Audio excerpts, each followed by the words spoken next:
नमस्कार दोस्तों, स्वागत है आपका हमारे एक और नए वीडियो में। दोस्तों, आज हम इस वीडियो में 30 मोस्ट इम्पोर्टेंट प्रश्न लाए हैं जो आपके आने वाले एग्जाम्स में बहुत ही सहायक होने वाले हैं। चलिए शुरू करते हैं। देखते हैं हमारा पहला क्वेश्चन क्या दिया हुआ है।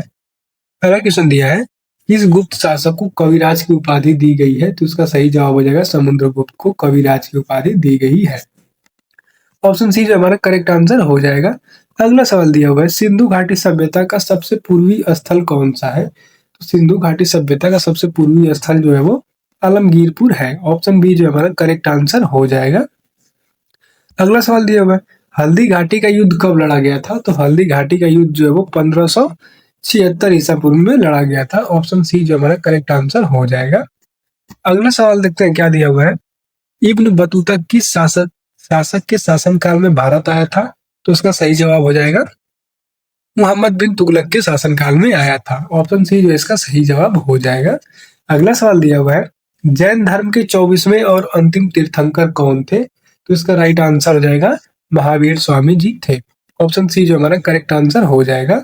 अगला सवाल दिया हुआ है, तुगलकनामा के लेखक कौन है? तो इसका राइट आंसर हो जाएगा अमीर खुसरो। अमीर खुसरो जो है वो तुगलकनामा के लेखक हैं। ऑप्शन बी जो है हमारा करेक्ट आंसर हो जाएगा। अगला सवाल दिया हुआ है, भारत की स्वतंत्रता के समय 1947 ब्रिटेन के प्रधानमंत्री कौन थे? तो इसका राइट आंसर हो जाएगा क्लेमेंट एटली जो है वो उस टाइम के प्रधानमंत्री थे।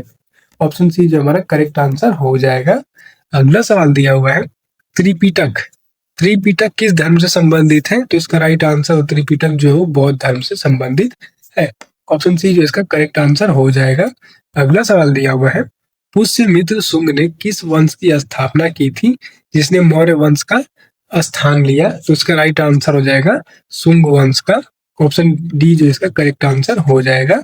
अगला सवाल दिया हुआ है, किस मुगल शासक के शासनकाल में कैप्टन हॉकिंस भारत आया था? तो इसका राइट आंसर हो जाएगा जहांगीर के शासनकाल में भारत आया था।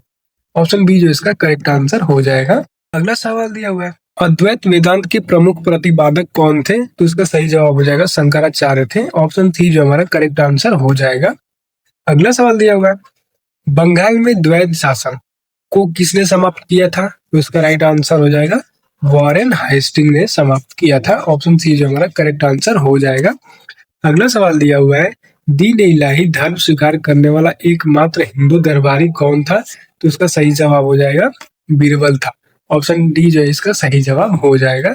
अगला सवाल दिया हुआ है, हड़प्पा सभ्यता में विशाल स्नानागार किस स्थल पर पाया गया था? तो इसका राइट आंसर हो जाएगा मोहनजोदड़ो में पाया गया था। ऑप्शन सी जो इसका करेक्ट आंसर हो जाएगा। अगला सवाल दिया हुआ है, खिलाफत आंदोलन का मुख्य उद्देश्य क्या था? खिलाफत आंदोलन का मुख्य उद्देश्य क्या था? तो इसका सही जवाब हो जाएगा तुर्की के खिलाफ तुर्की के खलीफा के पद की बहाली। ऑप्शन बी जो इसका करेक्ट आंसर हो जाएगा। और हमारा अगला सवाल दिया हुआ है, किस प्राचीन भारतीय शासक को प्रियदर्शी के नाम से जाना जाता था? तो इसका करेक्ट आंसर हो जाएगा अशोक को जाना जाता था। ऑप्शन बी जो इसका करेक्ट आंसर हो जाएगा। और देखते हैं हमारा अगला सवाल क्या दिया हुआ है, गुरुमुखी लिपि किस सिख गुरु द्वारा दी गई थी? तो इसका राइट आंसर हो जाएगा इसका राइट आंसर जो है वो गुरु अंगद देव के द्वारा लिखी दी गई थी। ऑप्शन बी जो इसका करेक्ट आंसर हो जाएगा।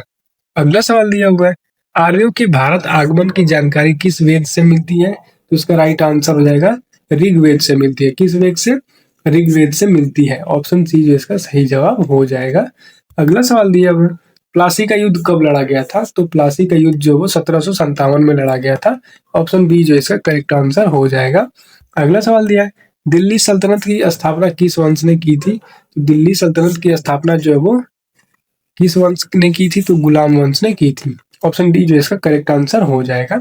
अगला सवाल दिया है, सप्त पैगोड़ा के नाम से प्रसिद्ध महाबलीपुरम के मंदिर किस वंश के शासकों द्वारा बनाए गए थे? तो इसका राइट आंसर हो जाएगा पल्लव वंश के शासकों द्वारा बनाए गए थे।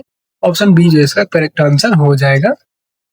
अगला सवाल दिया हुआ है, खुदाई खिदमतगार संगठन की स्थापना किसने की थी? तो इसका राइट आंसर हो जाएगा खान अब्दुल गफार खान ने किया था। ऑप्शन बी जो इसका करेक्ट आंसर हो जाएगा। और हमारा अगला सवाल दिया हुआ है, इलाहाबाद स्तंभ शिलालेख किस शासक की सफलताओं का वर्णन करता है? तो इसका राइट आंसर हो जाएगा समुद्रगुप्त के शासनकाल का वर्णन करता है। ऑप्शन सी जो इसका करेक्ट आंसर हो जाएगा। अगला सवाल दिया हुआ है, चार्टर एक्ट 1813 का मुख्य प्रावधान क्या था? तो इसका करेक्ट आंसर हो जाएगा ईस्ट इंडिया कंपनी के व्यापारिक एकाधिकार की समाप्ति। ऑप्शन सी जो हमारा करेक्ट आंसर हो जाएगा। अगला सवाल दिया हुआ है हमारा, अंतिम मौर्य सम्राट कौन था? तो अंतिम मौर्य सम्राट जो है वो बृहद्रथ था। कौन था? बृहद्रथ था। ऑप्शन सी जो इसका सही जवाब हो जाएगा। अगला सवाल दिया हुआ है, किस गवर्नर जनरल ने भारत में अंग्रेजी को शिक्षा का माध्यम बनाया था? तो इसका राइट आंसर हो जाएगा लॉर्ड विलियम बेंटिक ने बनाया था। ऑप्शन डी जो इसका करेक्ट आंसर हो जाएगा।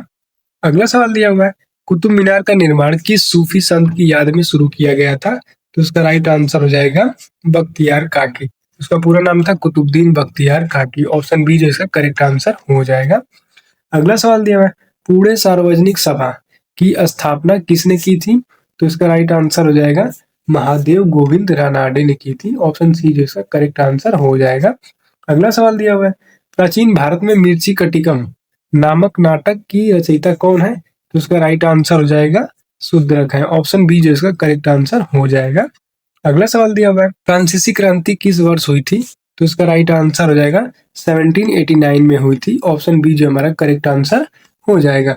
तो दोस्तों हम इस वीडियो में 30 क्वेश्चन अपना कंप्लीट कर चुके हैं और आप इसमें से कितने का सही जवाब दिया आप हमें कमेंट करके बताइए। अगर आपको वीडियो पसंद आई हो तो वीडियो को लाइक कीजिए।